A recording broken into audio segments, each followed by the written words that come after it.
Okay, so how does an image tell a story without moving? And a still image tell a story. Now, it's a bit difficult because these two images from the film project are stills from the film. So when you see it in the installation, they move. But it doesn't matter. You still see, as you say, as a thought experiment, you still see something. In the top image here, you see a red image with a guy dressed in red, a young man with a hoodie on. And in front of him are all these historical weapons, guns. So what's that boy doing there?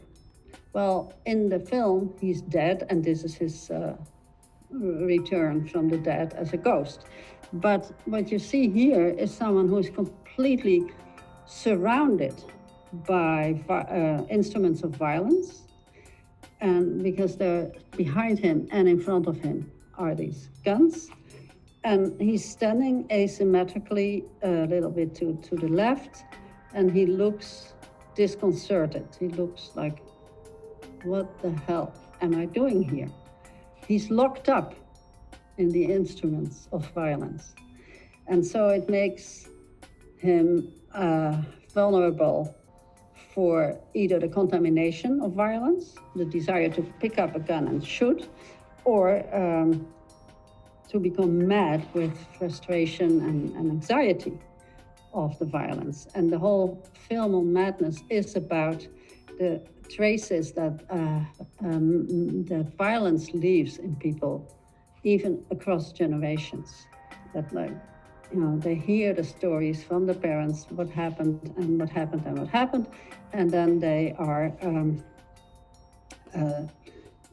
they become traumatized themselves, also because the parents don't communicate in the way that parents tend to do effectively, because they are completely traumatized themselves. So this first image is about that loneliness of someone who is surrounded by war, by violence.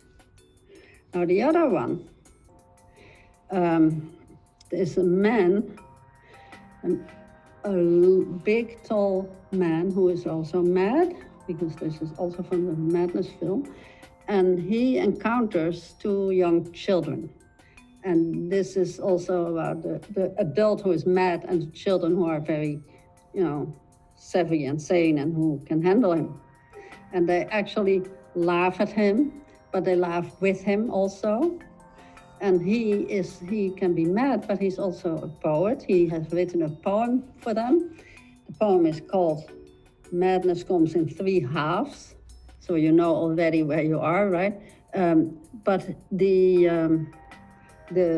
photo here, if you see that photo, you see a reflection of, I think it's the reflection of a window in the magnifying glass that he is holding up in front of his eye.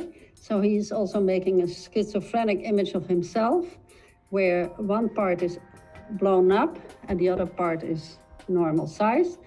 And the children are just having fun and love it. And at some point, he puts the magnifying glass in front of her eye, the little girl. And so then the little brother laughs and they have fun. So this is an image of madness and at the same time of something positive. Hey, there they are. There he is. I think it says, there he is. Yes, there he is, yes. And so they completely accept him. And that acceptance of this adult who is mad but also has a lot to say is a very important interactive thing. Now, the third image here is a painting from the collection of the Jan Kuhne Museum, because the museum was interested in including some works from their permanent collection into my exhibition, and I was happy to do that. Especially this image is a very gripping one by Armando.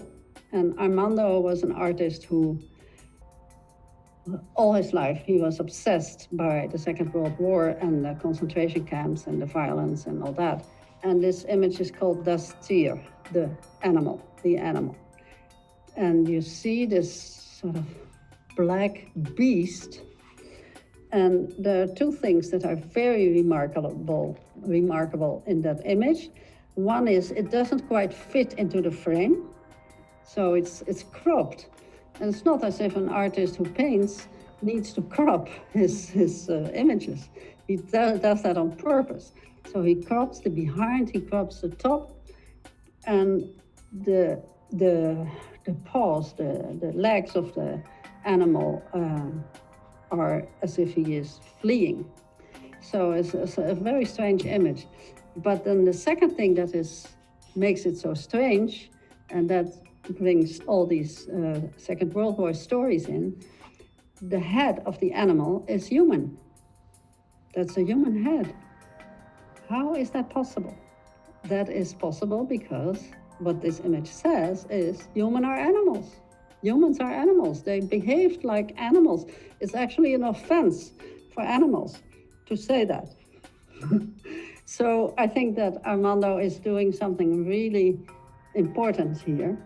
The cropping suggests that the animal is moving. So even if it's a still image, the animal is on his way out.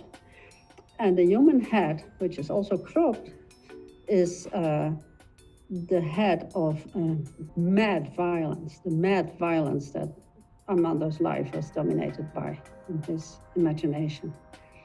So I think it's a very powerful expression of madness.